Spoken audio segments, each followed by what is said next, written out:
Everyone, and welcome to my channel. I hope that you are all good. In today's video we are going to be doing a Halloween mini design using some gel polish, stamping and crystals. I kind of just wanted to play around with a few new products that I had, so the stamping polishes that I recently picked up, and then I wanted to make sure that I got at least a couple of Halloween designs done before the season has finished, but it's just been really hard to get them done with time and stuff. So I thought I'd do a couple of little mini designs, that way I can still use some of my Halloween nail art without spending too long having to do a video. So I really hope you all enjoy watching. Now the main thing that I really wanted to use again this year was the Miss Lucy Halloween Doodles stamping plate, and I did do a set of nails on myself using this over on the Kiki London YouTube channel, so if you'd like to check that out I'll try and leave it linked somewhere in the description box below. But I love this plate. I'm not a big Halloween kind of I don't really ever go for the gory, super spooky Halloween designs, so this plate is right up my street for a really cute, simple look. But anyway, let's jump into the design. So I've done 2 coats of the beautiful strawberry smoothie on 2 of the nails, and then on this nail I'm going to use a Mystic Noir, and this is such a pretty color. It's a really gorgeous black, and then it has a really subtle holographic / silver effect to it. I would say more silver actually than holographic, but it's really, really beautiful. And I did only do 1 coat of that because I wanted to kind of leave it with that little bit of a jelly look that it has to it. Then we're going to come over the top and add on some of those cute little Halloween ghosts from the Miss Lucy Halloween stamping plate. She does also have some new stamping plates coming out shortly, so do check out my Instagram stories and I'll share the ones that she has come in. I absolutely love her stamping plates, as I'm sure you guys know.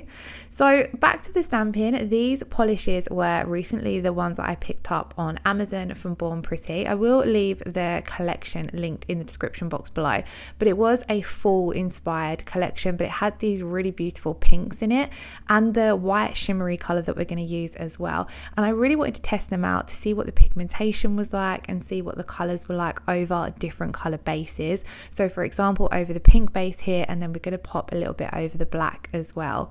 So another thing that I really want to practice more of is layered stamping, and you'll see why when it comes to adding on the second layer of this ghost. I just really struggle to get a perfect layered stamp, and I know that it's just one of those things that comes down to practicing more. What I love about this particular plate is the layered images that are on it are fairly simple. There's only 2 layers to them, so I thought that was a good starting point. But you'll see both the little layers are just a little bit wonky, but it's Halloween, so I think wonky ghosts are okay. But it's definitely something that I want to practice more of, so I thought I would do it on both the nails in this set of nails, just so to get a little bit more of that layered stamping in there. If you have any layered stamping tips, please do pop them in the comments below.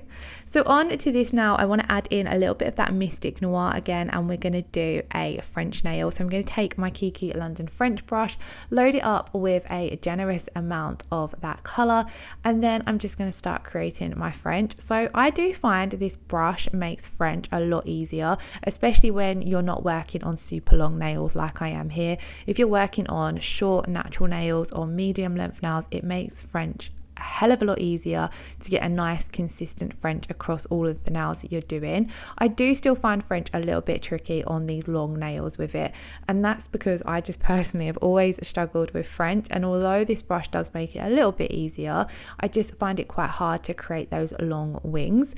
But I've basically done as best as I can with the French brush, and I was quite happy with how this French turned out, especially because like I said, it's always those longer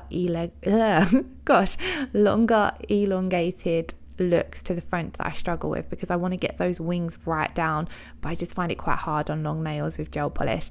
So I'd done as best as I could with the brush, and then I just came in and cleaned up with a little bit of alcohol, cured that for 30 seconds, and then we're going to do a second coat. And on that second coat I am perfecting those wings a little bit more, and then obviously coming in and doing the second coat because I do really want this black to pop over the pink base, so I thought it was best to do it in 2 coats. Now I do do find that all of the Kiki London colours, 99% of them anyway, require only 2 coats.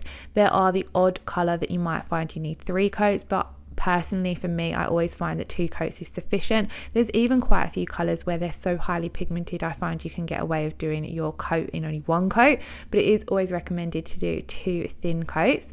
So once we'd finished off that French, I'm going to come in and do the little layered skeleton hands here. So we're coming in with that pink layer first of all.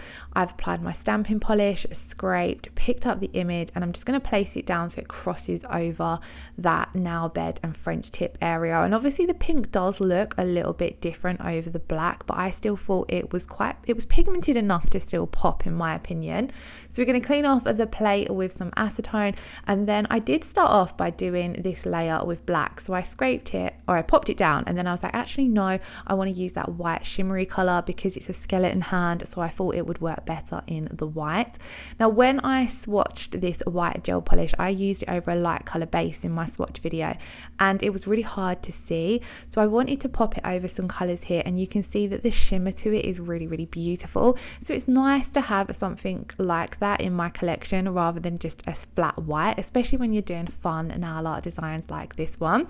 So we are gonna just come in now and stick in with that shimmery white color. We're going to go in and just do the little skeleton body on the very tip of the nail, and I quite liked how this one looked because he kind of just looks like he's poking in, saying hi, and I thought it looked really fun.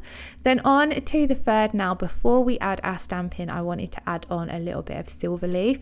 So I believe I got this one from Charlie's Nail Art, so I will leave all of the links to all of the products I've used in the description box below, along with any discount codes I have as well. But what I'm basically going to do is place down this silver leaf roughly where I know that I want to add my stamped images to. So when you are doing layered designs, it is kind of like a good idea to have a bit of a plan. So I knew that I was going to stamp on some spider webs, and I knew that I'd be adding crystals as well, so I kind of wanted to have them in the center part of the nail. So I'm placing this silver leaf down roughly where I know I'm going to place my stamping, because it's going to be a background for the stamping. And then I'm just taking my silicone tool and kind of burnishing it in a little bit just to break it up a little bit more. I wanted to have quite a textured look to this design, so I was just breaking it up a little bit more and burnishing it in with my silicone tool, and I quite liked the effect that this nail gave off. This was one of my favorite nails out of the 3, just because I really liked that black shimmery background, and then I love any kind of layered nail art, so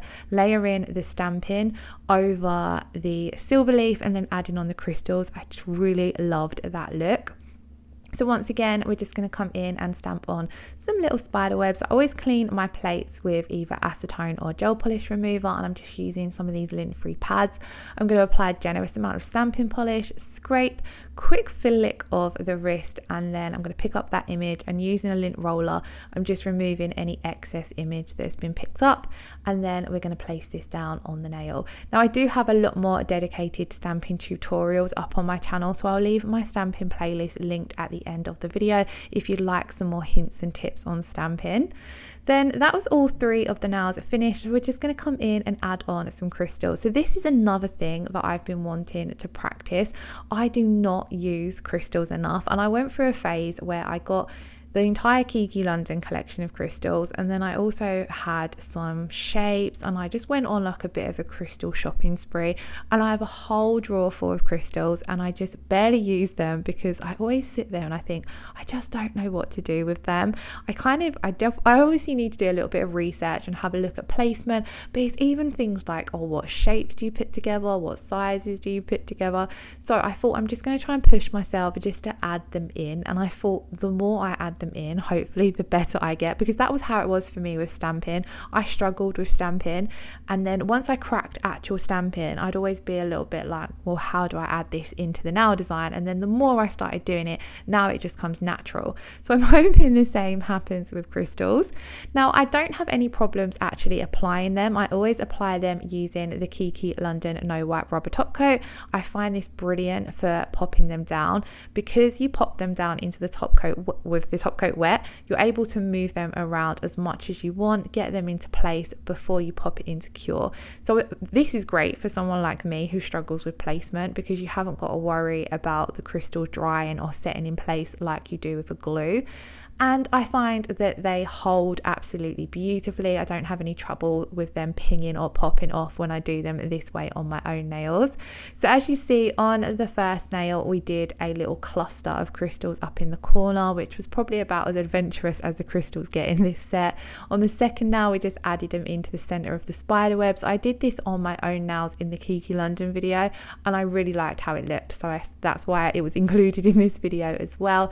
And then here we're just going to do a simple trio of crystals, and then I have also been adding in a few of these clear caviar beads as well, which unfortunately it's a little bit hard to see them on the camera, but in real life I really liked how they looked, because they didn't draw too much attention away from the crystals, but they just filled in some gaps nicely. Usually I tend to use silver caviar beads, but I quite liked how these worked with the opal crystals. And that, guys, is the end of the design. It was a short and sweet one, but I hope you all enjoyed watching. If you did, please do give the video a thumbs up. Let me know in the comments below if you have any designs you would like to see.